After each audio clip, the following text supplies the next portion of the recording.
안녕하십니까.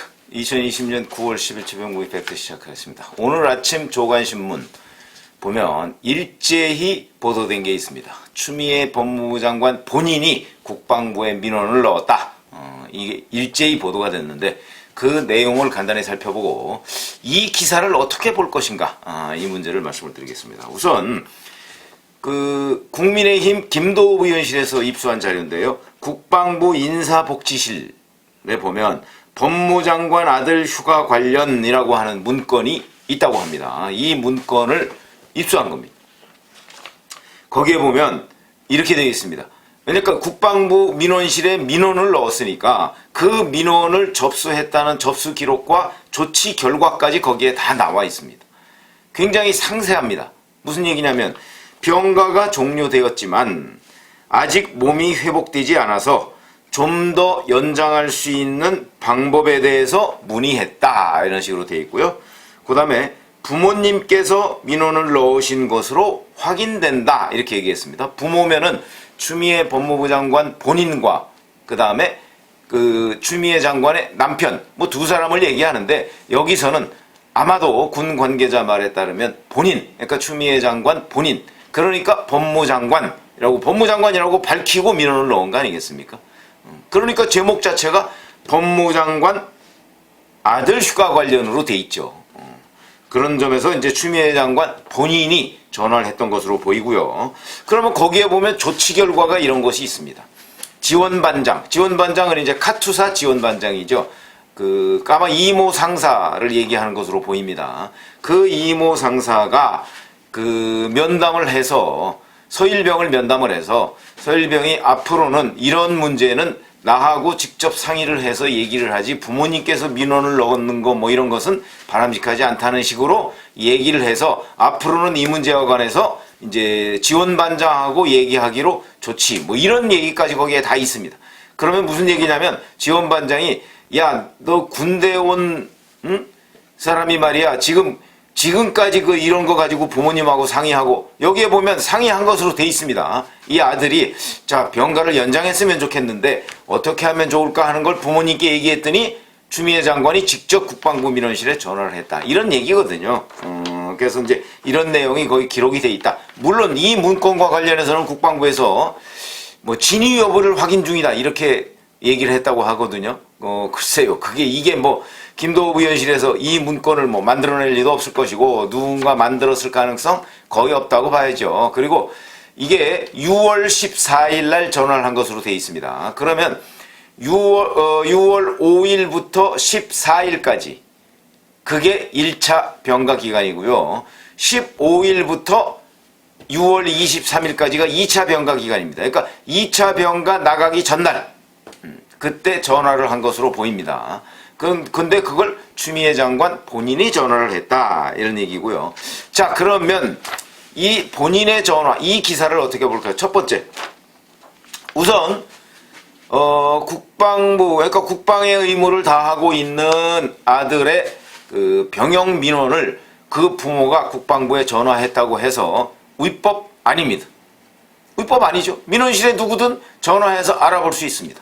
그러니까 추미애 법무부 장관의 민원 전화는 위법은 아니다, 이렇게 볼 수 있고, 그러니까 이거를 마치 위법인 듯이 몰아가는 것은 그거는 사실과 부합하지 않는다, 이런 얘기고. 두 번째, 그러면 추미애 법무부 장관이 거기다가 민원 전화를 해가지고 내가 추미애 법무부 장관이다 라고 얘기하면서 민원을 한 것, 이것은 김영란법 위반 소지는 있습니다.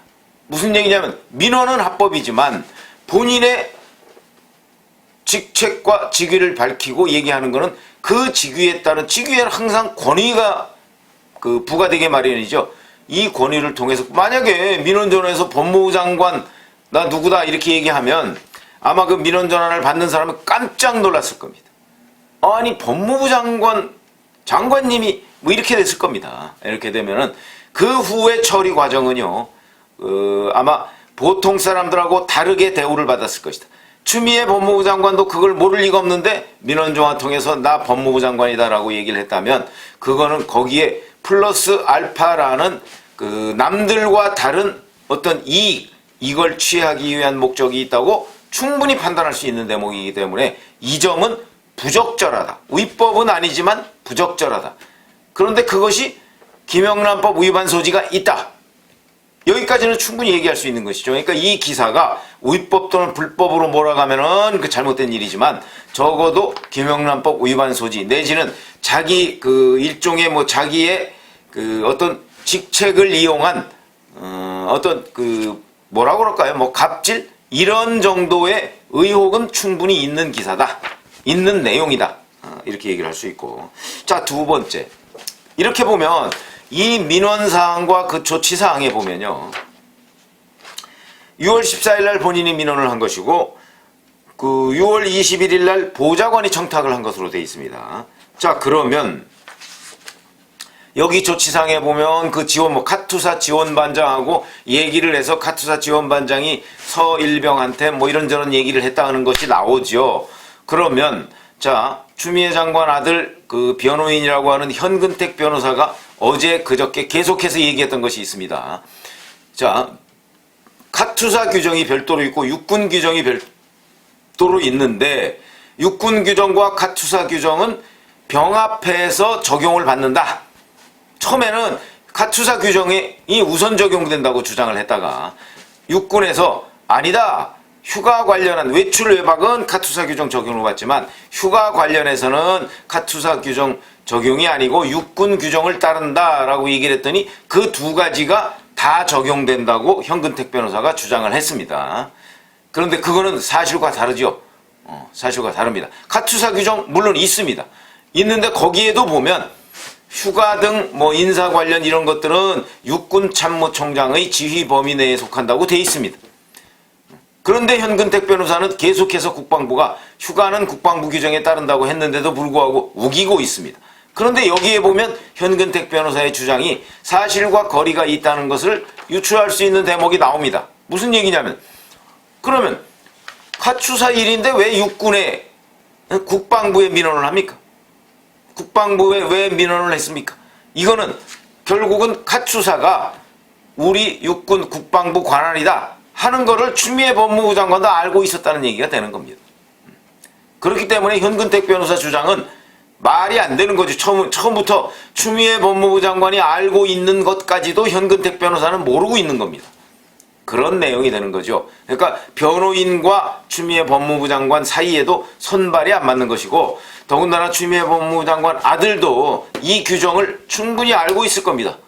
왜냐하면 일병이 아니고 이제 제대를 했으니까 이제 병장해서 제대를 했으니까 그러니까 거기에서 휴가 관련 규정이 어떤 적용을 받는다는 건 익히 알고 있었을 거고요. 그런데 지금 그 변호인이 엉뚱한 주장을 하고 있는 것은 이 사이에 제대로 된 소통이 이루어지지 않고 있고 뭔가 이 추미애 장관 아들 쪽이 당황하고 있다 하는 얘기가 되는 것이다. 그런 관점에서 이 기사를 봐야 된다. 이런 생각이 들고요. 그 다음에 제가 아까 청탁을 추미애 장관 본인이 청탁을 했고 그 다음에 6월 21일에는 보좌관이 청탁을 했고 그 다음에 또 다른 보좌관이 최근에 추미애 장관 딸의 비자 민원 이 청탁을 한 것으로 이제 폭로를 했습니다. 이건 뭐 본인이 직접 청탁을 하라는 지시를 받았다. 그것도 아주 구체적으로 받았다. 왜냐하면 비자 민원은요. 비자 민원 잘 아시죠? 비자는 우리나라에서 내주는 게 아니고 프랑스로 아마 가려고 했던 모양인데 프랑스 당국에서 그러니까 주한 프랑스 대사관에서 내주는 겁니다. 그러면 어디에 민원을 해야 되겠습니까? 첫 번째 주한 프랑스 대사관으로 민원을 해야 되는데 거기 민원 안 먹힙니다. 대한민국 법무장관이다? 그거 가지고 안 먹힙니다. 그러니까 이거는 외교부로 민원을 해야 됩니다. 그럼 외교부에서는 또 프랑스 대사관하고 어떤 관계냐? 저도 그런 거 한번 알아본 적이 있는데요. 그거 함부로 민원 안 됩니다. 그 민원은요, 오피셜리 안 됩니다. 비공식적으로 됩니다. 그러니까 프랑스 대사관에 누구 좀 이렇게 개인적으로 친한 외교관이 국내 외교부에 있으면 이 사람이 개인적인 민원을 해서 해결이 가능하다.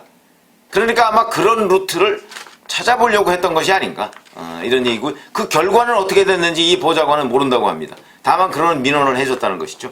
이것도 보면 모든 것에서 특혜를 받으려고 했다. 추미애 장관과 그 아들이 특히 추미애 장관이 모든 부문에서 특혜를 받으려고 시도한 정황, 이거는 Ministry of Justice에 맞지 않는다. 이런 관점에서 이 문제를 들여다봐. 이거는 위법의 문제가 아니다. 이런 말씀을 드리는 겁니다. 물론 여기에도 다 김영란법 위반의 소지는 있습니다. 청탁 금지니까. 그 다음에 세 번째, 이제 보좌관이 청탁 이 문제가 나왔지 않습니까? 그 문제가 나왔을 때 추미애 장관이 그런 사실이 없다고 그랬고, 아니 저의 사적인 문제를 보좌관이 내가 시킨다고 해서 보좌관이 그런 일을 하겠습니까? 라고 얘기해서 전체적인 취지는요, 자기가 보좌관한테 시킨 적이 없다는 취지였지 보좌관이 청탁을 하지 않았다는 취지가 아니었습니다. 그런데 지금 보좌관이 청탁했다는 부분, 그런 것들이 하나 둘씩 다 사실로 드러나고 있고요. 그걸 훨씬 뛰어넘어서 이제 본인이 직접 민원을 했다. 그것도 법무장관임을 밝히고, 이 사실이 지금 오늘 아침 보도에 다 드러난 겁니다.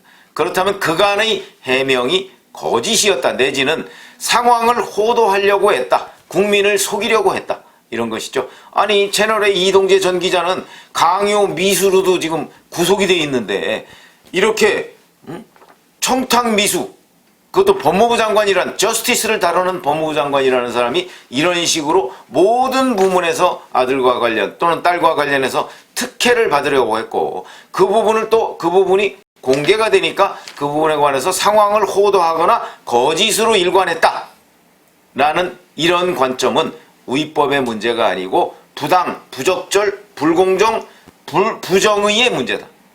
이런 관점에서 오늘 아침 이 국방부 민원 보고서, 국방부에서는 그 진위 여부를 확인 중이라고 합니다만은, 그 민원 보고서 기사를 봐야 된다. 그러니까 이거를 자꾸 불법이 어디 있었느냐 이런 식으로 여권에서 나올 가능성이 있는데, 이거는 불법의 문제가 아니다, 이런 말씀을 드립니다. 감사합니다.